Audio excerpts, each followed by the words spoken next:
millions of swans were observed for centuries, and all of them were white without exception. Thus, following inductive reasoning, mankind had concluded that the fact that all swans are white was a universal truth. This conclusion, however, came crashing down in January 1667, when the Dutch explorer Willem de Vlamingh found black swans in Australia. Since then, the black swan has been used as a metaphor to show the fragility of any thought system. Welcome to the book, The Black Swan, which can be only described as a hyper deep dive into how fragile our systems are, to show us that randomness reigns supreme and how common sense routinely takes vacation in our lives. Nassim Taleb takes us on a thought-provoking ride through randomness, improbable events shaping our lives, and the realization that the universe might just have a wicked sense of humor. So get ready to have your predictions twisted as we dive deep into the mystical world of the Black Swan. Hi, my name is Satirtho, and through my channel I read too. My aim is to share everything I have read and understood with the outside world. Last week I read the book The Black Swan by Nassim Taleb, and here are my 5 takeaways from the book. The 5th point is about actions proposed in this book to implement in your day-to-day lives. So stick around till the end if you're interested in that. So takeaway number 1. What is a Black Swan event exactly? These are usually the ultimate curveballs that life throws our way. Think of events like the 9/11 attacks in America, the financial crisis of 2008, the rise of Hitler, the COVID-19 pandemic, the Japanese tsunami, and the subsequent Fukushima disaster, or the unlikely fall of the Soviet Union. These can be described as Black Swan events.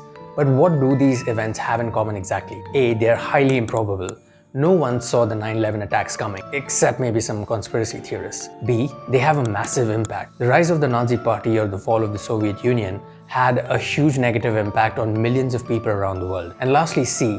These events are often rationalized or explained in hindsight. Everybody and their uncle always seems to have a claim that if they were in charge, the COVID pandemic would just never happen. They always seem to have a would've, could've, should've solution. Next, we have takeaway number 2. We humans vastly overestimate our ability to predict and control events. Have you ever seen statisticians or highly educated people boldly predict the future, whether it's the future of stock markets or just the future of society in general? Well, according to the author, they are all full of shit. Most events are just inherently unpredictable, just due to their complexity and our lack of information. We just don't know what we don't know. Just like how I always incorrectly estimate the number of views and subs I'll get with each video. Speaking of which, please consider subscribing if you enjoy book-related content. Coming back to the topic, let me share a story. Did you know that Nassim Taleb, the infamous author of this book, The Black Swan, prefers to introduce himself in cocktail parties as a limousine driver? The reason for doing this dates back to an incident in his younger days. Taleb and his grandfather, who was the defense minister of Lebanon at the time, were being driven in their limousine. Lebanon was experiencing some uncharacteristic unrest at the time. On Taleb's asking, how long will this violence last? His grandfather, an intellectual and a person highly aware of the internal politics of Lebanon, had predicted that the strife was only temporary and would not last, as the country had a rich history of Christians, Muslims, and people of all faiths living together. When Taleb asked the same question to the limo driver, however, the answer he got was,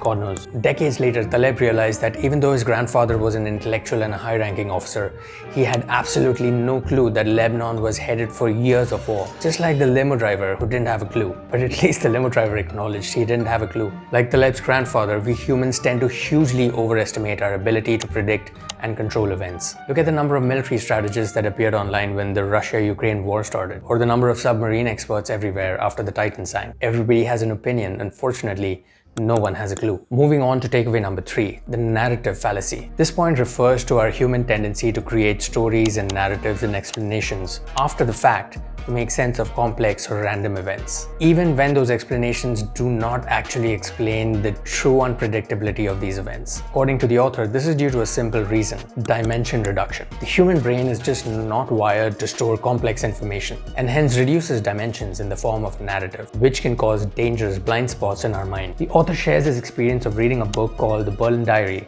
the journal of a foreign correspondent, which was written as the events of Hitler's life was unfolding, and hence written without the knowledge of what was going to happen next. Essentially, this book was not corrupted by subsequent events. While reading the book, the author realized that no one at the time had really predicted that Hitler would rise as quickly as he did and lead to the devastation that he did. In fact, according to the book, the French believed that Hitler was a transitory phenomenon, perhaps explaining their lack of preparation for the war. The narrative fallacy impacts all of us, as it makes it easier to process stories and digest them. The book suggests that while narratives are useful if used as a tool to influence and convince others with the right message, in other cases it's just better to favor experimentation over storytelling. Next we have takeaway number 4, Mediocristan and Extremeistan. Mr. Taleb introduces these two hypothetical worlds that we live in. Imagine Mediocristan as a world where most things are predictable and everything falls into a pattern. But then there's Extremeistan. In this hypothetical world, things skyrocket or plummet beyond our wildest imaginations, like book sales,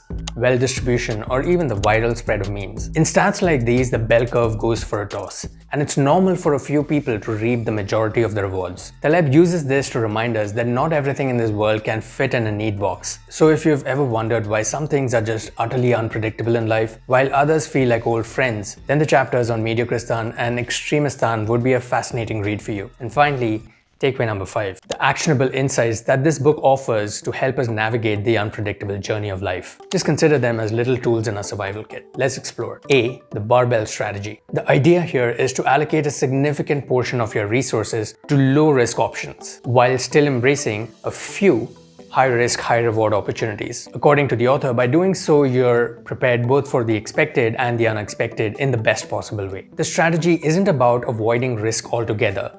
It's about managing it intelligently, especially in the case of financial investments and major life decisions. B. Avoiding confirmation bias. So what is confirmation bias exactly? It's basically when we seek information that aligns with our beliefs and ignore all the evidence that opposes it. The Black Swan really urges us to be aware of this really common issue. It proposes an alternative method of thinking, which encourages us to be detectives of our own thoughts. Mr. Taleb proposes this: make a bold claim and then actively seek viewpoints to disprove that claim. This process of thinking helps us avoid getting into the loop of a confirmation bias. This helps us break free of the mental rut that we are in and helps us get a better understanding of the unpredictable world that we are living in. And lastly, point C, prediction versus preparation. A lot of this book actually trashes our ability as humans to predict the world around us. And so it's only logical that the author asks us to focus more on the preparation side of things rather than trying to predict what's going to happen next. The idea is basically to have a toolkit filled with solutions for every kind of problem. So there you have it, the barbell strategy,